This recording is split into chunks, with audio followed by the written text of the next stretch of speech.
Hallelujah, erinnya lya Mukama waffe Kristo Yesu lyebazibwe. Kansubire nga oli bulungi era nga weeyagala.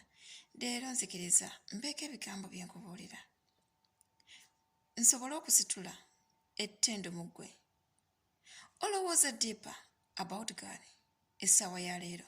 Simanyi biki by'olowooza, simanyi biki by'oli mu kukola ku simu yo, obadde ova okola ku simu yo, oba biki by'obadde ova okuwakinga.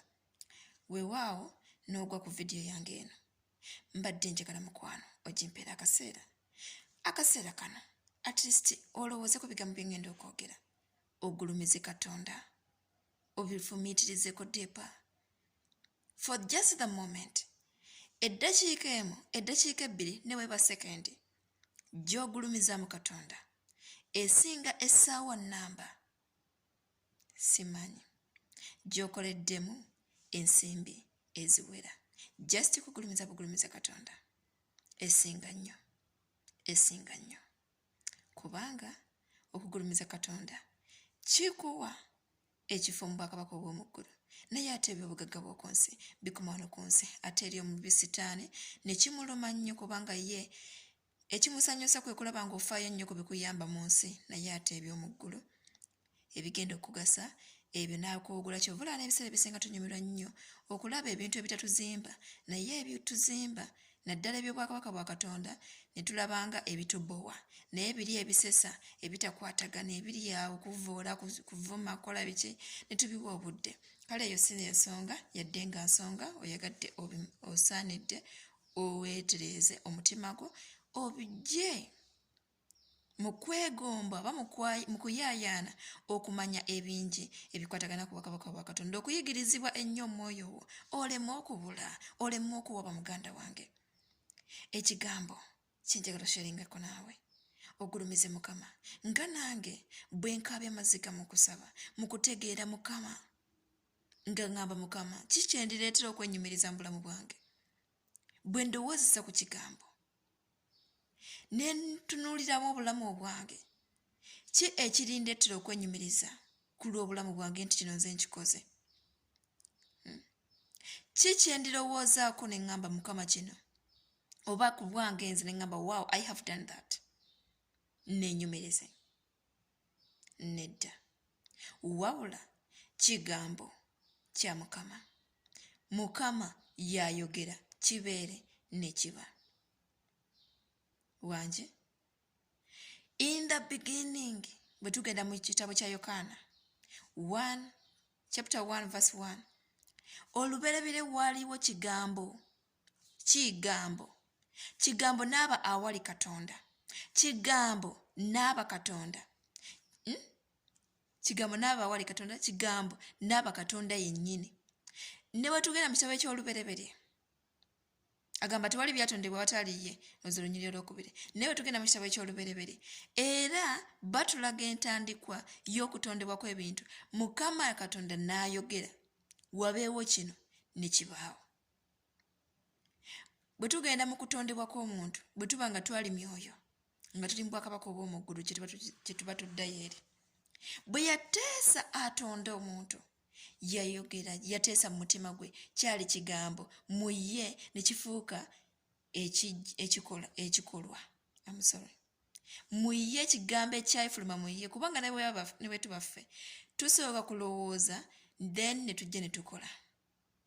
Tetwenyumiriza kubanga tulina amagezi mu ffe gakka okuva mu ggulu agatuweebwa. Weewaawo amagezi ag'obusirusiru ago gava mu magombe ewa Sitaani, kubanga ye nannyini busirusiru bwonna n'obugwagwa bwonna.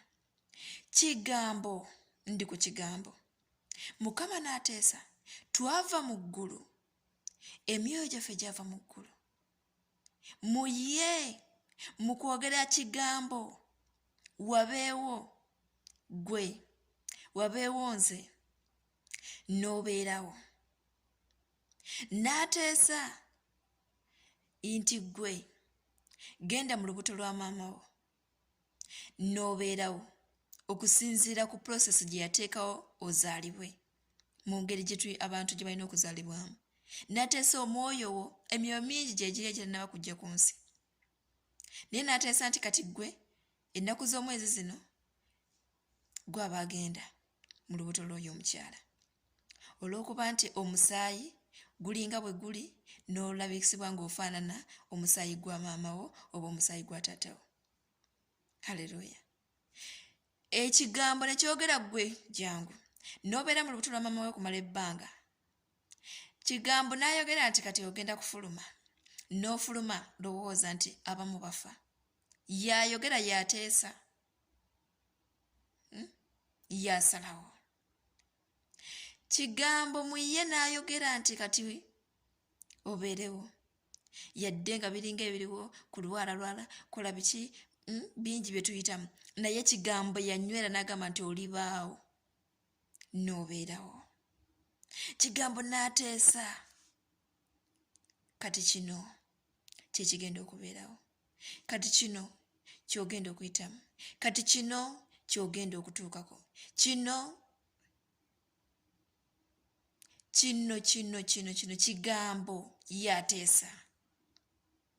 Bw'atakkiriza tekibaawo. Olaba ne Yobu example. Mukama singa teyaganya sitaani abeeko kyakola ku Yobu tebyali mutuuseeko. Naye yagenda n'agezaako okunoonya butya bw'ayingirira Yobu. N'atabaako kyasobola kukola. Naye ate kyali kubeera nga Yobu yeekumidde mu butuukirivu. Kati ate gwe oba nga teweekumidde mu butuukirivu. Mukama ayogera mangu sipiidi nnyo. Ne sitaani aganya nnyo mangu. Ne Mukama naye tewali kibaawo nga taganyizza. Kubanga ye akkiriza. Sitaani takola kintu nga Mukama takkiriza. Kubanga ye Mukama wa bonna. Tuli bitonde bya Mukama ne sitaani kitonde kya Mukama. Naye ekitonde ekyajeema kati buli mujeemu alifiira eyo. Naye tugulumize Mukama. Kubanga tetuliwo ku bwaffe. Ku lw'ekigambo kye n'ayogera n'ateesa. Kino. Okutuuka w'oli ye yateesa. Ne bw'oba oli mulwadde, ne bw'oba oli ki, akimanyi kigambo kyakkiriza naye omutima gwo guteeketeeke olabenga kubanga ekigambo kye kyogera oliyingira obwakabaka obw'omu ggulu. Naye ate olw'okuba nti sitaani ye mukulu w'abajeemu yali kujeemesa mu ngeri emu oba endala n'otayingira bwakabaka bw'omu ggulu. Tweyongere okwewaayo maaso ga Mukama. Ate weewaawo n'okumutegeerako bye tumutegeerako ebingi, twongere okugulumiza erinnya lye. Buli kirungi ky'otegeera ku Mukama, buli magezi g'ofuna ku Mukama, gulumiza linnya lye. Mukama kye yatutondera kwe kumutendereza, kwe kumugulumiza, okumumanya n'okumutegeera. Tunoonye amagezi ag'obwakabaka obw'omu ggulu. Tunoonye okubikkulirwa amagezi ag'ekyama ag'obwakabaka bwa Katonda. Bayibuli gisoma ofuna amagezi ag'okugibikkulirwa. Osobola okugulumiza Mukama. Kubanga bw'onaagisoma n'otagitegeera tojja bitegeera. So tufeeyo kubanga wakati mu kigambo mwe muyima okukola byonna oba buli kimu ekirina okutuukira mu bulamu bwo okutuukirira. Awatali kigambo tewali kikolebwa. N'ekigambo kye kiyetusayira omusango. Tugulumize Mukama obulamu bwaffe bwonna. Y'oyo atwagala, atalituleka, atalitwabulira, wabula ayagala tubeere emirembe n'obulamu obutaggwaawo mu bwakabaka obw'omu ggulu. I love you. Blessings dear.